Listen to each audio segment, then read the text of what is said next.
This is Ralph Edwards, ready to walk in on the people-to-people sports banquet being held right now at the world-famous Hotel Astor on Times Square in New York City. Remember what happened here last year? Finally did it at the people-to-people sports banquet here at the Astor in New York. Well, Ralph, I think this is a sinister conspiracy. So you know why our This Is Your Life fingers are crossed tonight as I go out to pick one out of this distinguished gathering. Jack Dempsey is there, Florence Chadwick, Don Budge. There's Florence Chadwick. And Don Budge, great tennis player. And Joe Louis is there. Althea Gibson. Kyle Rote, famous footballer. Robert Moses is there, be the new president of the New York World's Fair. Oh, there are other greats present here tonight, and our cameras will prove that to you in just a moment. Our job is to pick just one. Well, let's get on with it and do it. Here we go.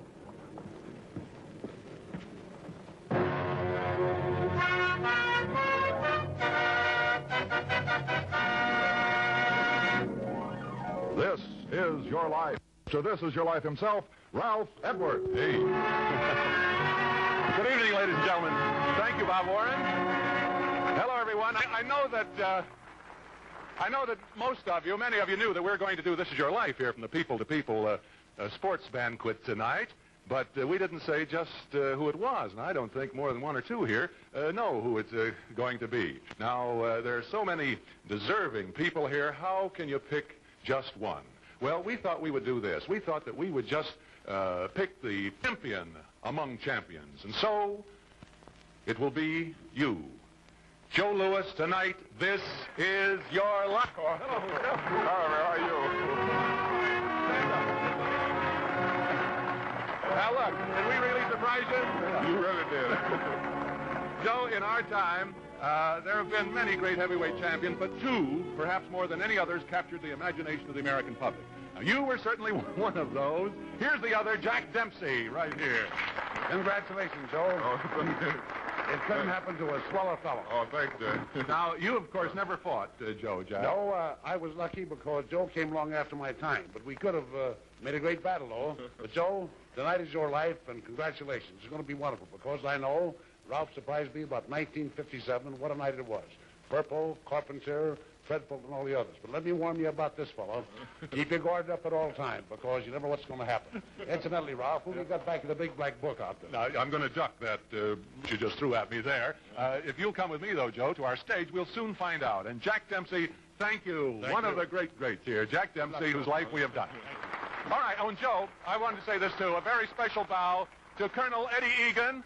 And look who's by him, Don Amici, the whole gang, for all of this, really, and his co-sponsor, Sports Illustrated magazine, through its special events and public relations director, Keith Morris. Thank you, Keith, very much for letting us join in this crusade to further world peace and understanding by sending our athletes all over the world to compete. It causes the sport of all of us, doesn't it, Joe? Oh, I so do. And I want to thank the Colonel, too, for inviting me. Well, good boy. Come along, Joe Louis. In the meantime, here's our good friend Bob Warren. Bob? Now, here coming to you tonight from New York is Ralph Edwards and his guest, the former heavyweight champion of the world, Joe Louis. Here's the man. Bob Warren. Here he goes. All right, thank you, Bob. Sit down here, Joe, in our ring, as you have so many times in your career, waiting for the bell to send you shuffling out, stalking your prey. Wow. In the 17 years, I thought you may get up. I was going to run, but I can't get up no more, man. You can't get up no more. Well, you're going to have to get up a lot before the night's over, I think, and because we've got some really surprises that are going to rock you up on your feet. In the 17 years between 1934 and 1951, you fought 71 times as a professional, winning all but 3 fights, 54 by knockouts. You held the World Heavyweight Boxing Championship longer than any other fighter, 11 years, 8 months, 7 days. A record for all to shoot at for years to come, Joe.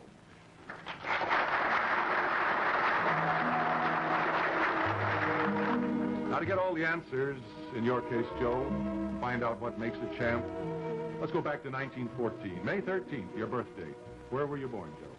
Lafayette, Alabama. On a farm near Lafayette. 120 acres of poor land rented by your father and mother, Monroe and Lily Barrow. How many of you children were there, Joe? 8. of whom you were the seventh. Your sister Susie died some years ago, and your brother Lonnie passed on just last June. But here from Detroit, Chicago, and Los Angeles are the others: Emerald, Albanius, De Leon, Eulalia, Eunice, and your stepbrother Pat.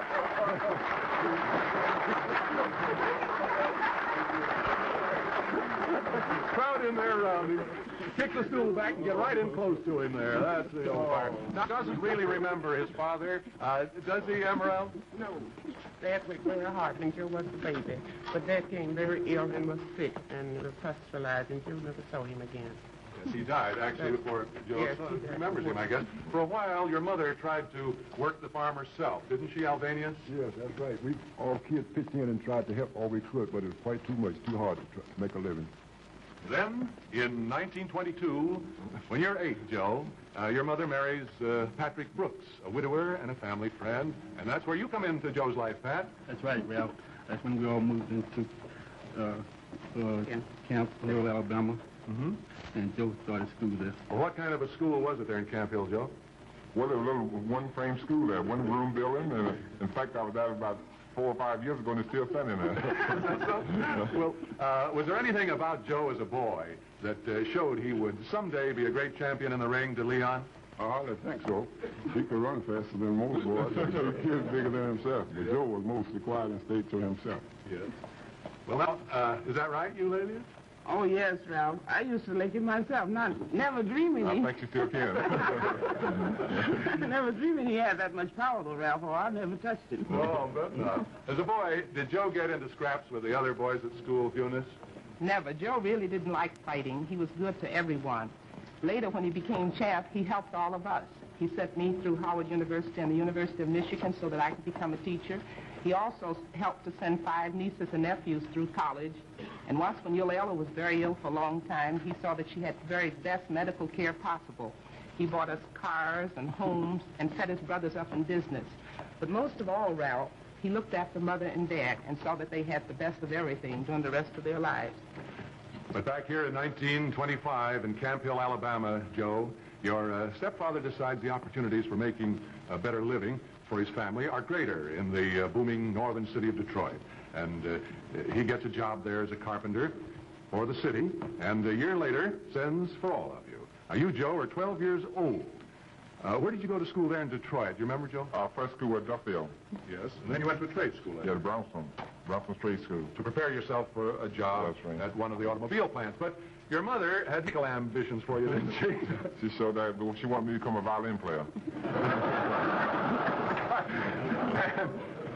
And Joe did study the violin for a while, didn't he, Eulalia? Yes, Joe studied the violin for a while. And Mama used to give him $1 a week to take these lessons until one day the teacher showed up and Joe hadn't been to class at all. She wondered what had happened to him. Yes. And that's when Mother found that instead of going to the violin lessons, Joe had been using the $1 to pay for boxing lessons at Brewster Center. Your stepfather was opposed to your nightly workouts at Brewster Center, wasn't he? Well, he wanted me to get more rest and also so I'd be able to learn more in school. Well, he thought Joe would never amount to very much if he kept hanging around. Well, how did your mother feel about it, Eunice? Well, when Joe told Mother that what he wanted most was to be a fighter, she was quite upset. But later, when she found that he really had his heart set on it, she said, "Very well, if you want to be a fighter, then be a good one, and I will help you all that I can." At 16, you quit school and work at odd jobs around Detroit. Each night finds you coming down the steps of the family home and turning down Madison Street toward Brewster Center in your nightly workouts in the ring. One such night, a 10-year-old neighborhood youngster falls in beside you. Joe, he says, how about going to the gym with you? And you say, okay. A half block later, the boy says, Joe, how about letting me carry your bag for you? And again you say, okay. Now, as time goes by, this comes to be an almost nightly ritual. And here's the kid who lived down the block from you in Detroit, in the early 30s, former welterweight and middleweight boxing champion of the world, Sugar Ray.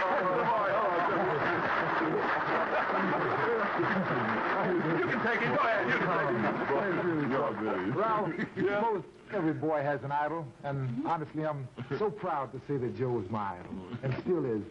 It seems as though it was only yesterday, man, and we were back in Detroit down at Brewster Center, and I was watching you go through the paces there.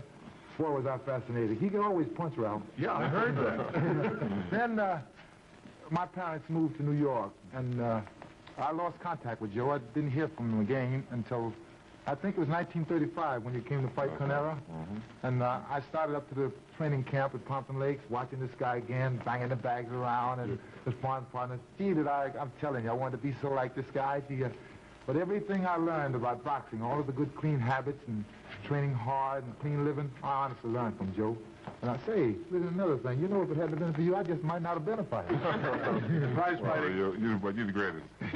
Prize fighting would have lost a great champion, Ray, if you hadn't have been a fighter, believe me. He deserves a hand. Let's give him a big one, this guy. I know Joe's mighty happy to see you here tonight, Sugar Ray Robinson. We'll be seeing you in Los Angeles on December 3rd in your fight with Gene Fulmer.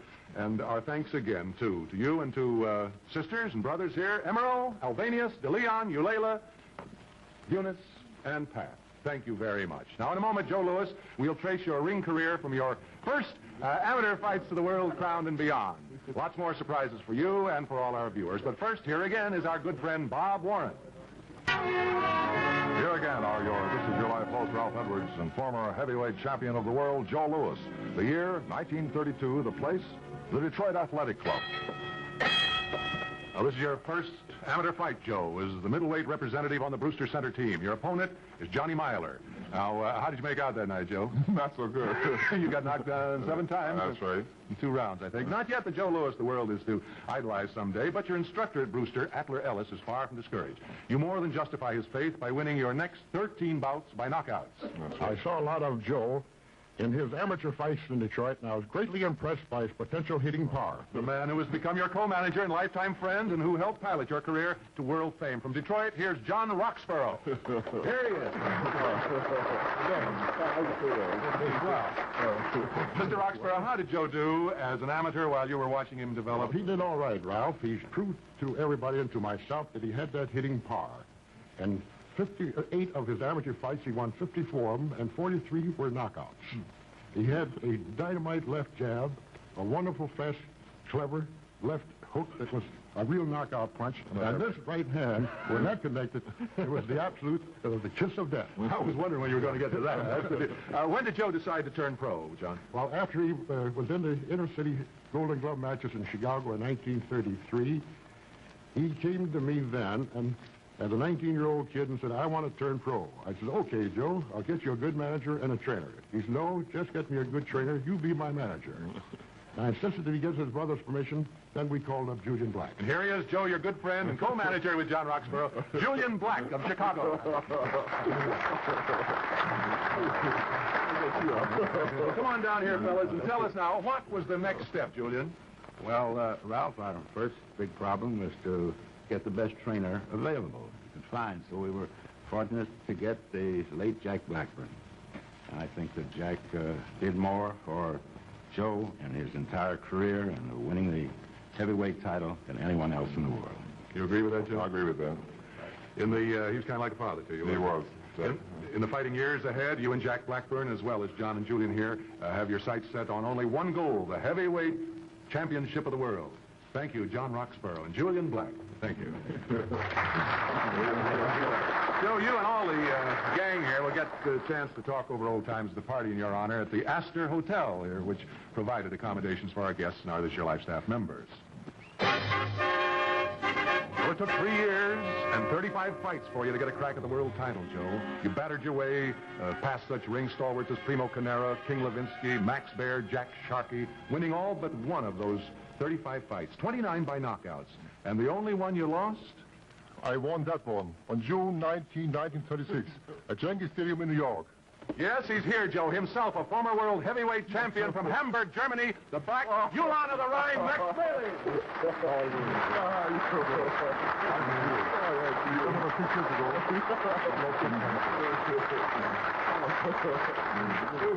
Well, now, Max Schmeling, at the age of 31, you accomplished the impossible. You stopped the 22-year-old Joe Louis's reign of terror. How'd you do it?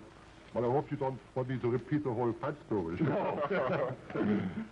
Well, I hit Joe in the 4th round with a right to his head.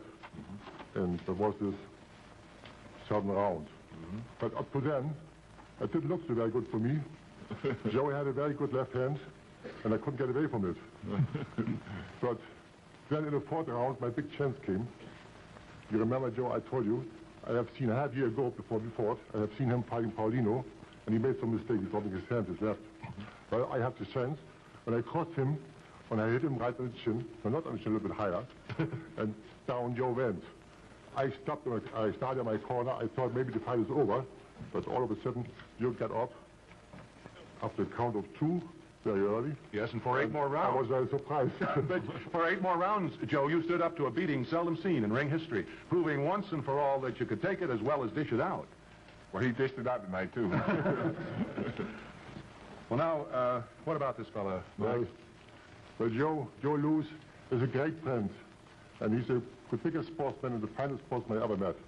Joe, all good luck to you and to your family. Well, thank you, Mike. Thank you. It was the first time in your professional ring career, Joe, that you were ever counted out. You, Max Schmeling, staged one of the greatest upset victories in ring history. And 2 years later, though, you got your revenge, didn't you, Joe? I was lucky 2 years later. You knocked Max out in the first round on June 22nd, 1938, again at Yankee Stadium. We want to thank you, Max Schmeling, a great champion, for coming all the way from Germany to be with Joe tonight. Well, I'm very glad I came over from Germany. It took a long way. And wishing Joe the best of luck. And after we've seen each other so many years, not we didn't see so much, right. but sometimes the English language is very hard language, sir. You're doing all right. Joe, good luck to you. Thank you, Mike. And God bless you. Thank you. Thank you. Thank you. Thank you. Thank you, Max Schmeling. Thank you. Max interrupted a vacation. We finally found him in Switzerland to get him here. This stunning defeat delays your championship quest for a year until the bright lights of Comiskey Park in Chicago spotlight you, Joe, and... Jim Braddock. This was the night of June the 22nd, 1937. Another world heavyweight champion, another friend, James J. Braddock. Jim? As the then champion, Jim, and thinking of Joe's terrific record, were you at all worried about meeting Joe in the ring? Well, Ralph, no. After having him down the first round, I figured that was my night. I was going to take Joe, but he got up off the floor, and he come right at me. And the fight was pretty even up until the 8th round, and all of a sudden he hit me with a short right hand. You better ask him about the rest of it. Well, what happened after that is history, Jim. You were out for better than 2 minutes from that short rocket-like blow, and Joe Lewis was the new heavyweight champion, but he won from a great champion, Jim Braddock. Wonderful to have you with us here tonight. Jim, thank you very much. Champion at 23, Joe Lewis. You're willing and always eager to meet all comers. With your country at war in 1942, you fight Buddy Bear on January 9th, and you turn over your whole purse to Navy relief. 3 days later, you become Private Joseph Louis Barrow, and on March 27th, you fight Abe Simon, this time turning your purse over to Army relief. For this fight, you buy 3,000 tickets so that your buddies at Camp Dix can see the fight free. Now, what your presence in the Army and your many exhibition fights did for the war, time, morale can never be measured, Joe. On September 23rd, 1945, you're awarded the Legion of Merit. And 2 weeks later, now Staff Sergeant Joe Louis Barrow, you're honorably discharged from the Army. On March the 1st, 1949, Joe Louis, undefeated as champion, retired. After an elimination bout, I was declared his successor. One more heavyweight champion of the world, your good friend Joe, Ezzard Charles.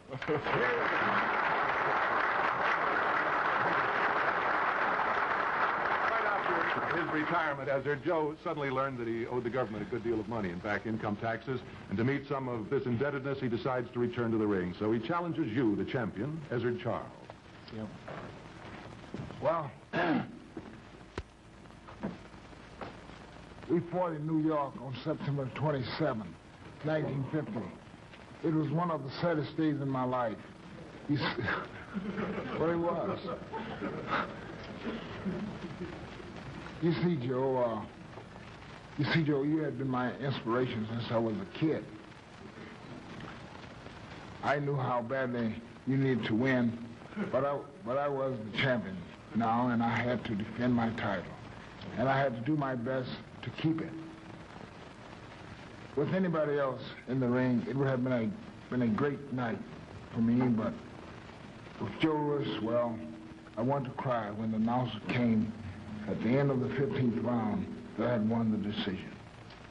Your comeback fails, Joe, but every penny of your purse goes toward paying off your taxes. Thank you, Ezzard Charles, a great champ, too. Good luck in your new career as a wrestler with Al Haas Promotions there, Ezzard. He's a wrestler now, you know, doing well. Thank you very much, Ezzard. Age, the stalking enemy of all great athletes, Joe brings your ring career to its irrevocable end a year later in the 8th round of your fight with Rocky Marciano when a looping right sends you through the ropes. This is the last punch you ever took. This was the night of October 26, 1951. But a champ is never really through, and neither is our story, and we'll come back to it in a moment. Meanwhile, here again is Bob Warren. And the good wishes of Manny Seaman, too, your trainer, whom you love very, very much. The emptiness of heart that every champion must feel when his career comes to an end, in your case, Joe, is more than filled by your wife, Martha, a successful attorney in Los Angeles. Here's Martha, and by your two children of an earlier marriage, Jacqueline and Joe Lewis, Jr. Jackie and Joe Lewis, Jr. This, let me call you, Punchy. And by your two foster children, Candace and Amber. This is Candace, here is Amber. Joe, we all love you, and you're still a champ. There's enough love here to fill any heart, even one as great as yours, Joe Lewis. Now, we know that Martha will cherish the school charm bracelet telling the story of your life, designed especially for her by Marshall Jewelers of New York, who provided. Now, we'll see that you get a film of tonight's program, Joe, and this Bell & Howell 16-millimeter sound projector to show it on, a 16-millimeter electric eye movie camera, both furnished by Bell & Howell. Now, today, you're busy refereeing fights and making public appearances and managing the Joe Louis Milk Company of Chicago and are associated with the Mammoth Life and Accident Insurance Company. In this way, you're paying off your tax indebtedness. Your spare time is spent watching television with a huge bowl of ice cream before you. So, now, kind of help out. RCA is replacing your old television set with this RCA Victor Wagner color set. Now you'll see all the NBC specials living color, developed by RCA, and this ice cream, a gallon a day from Carnation. There you are, furnished by them. That'll work that out all right. Now, we would like to commemorate your greatness in the ring with this portrait of you done by one of America's leading artists, David Immerman. It'll hang prominently with pride in Madison Square Garden, the scene of your triumphs. There you are. This is your life, Joe Louis. There is no greater tribute than that you have lived your life in honor, with respect for your fellow man and for God, with great courage and a great heart. Good night. God bless you, Joe. You're a legend, boy. Travel arrangements for guests on This Is Your Life are provided by TWA, Trans World Airlines, who fly the Superjet, who fly the finest when you fly TWA, the Superjet.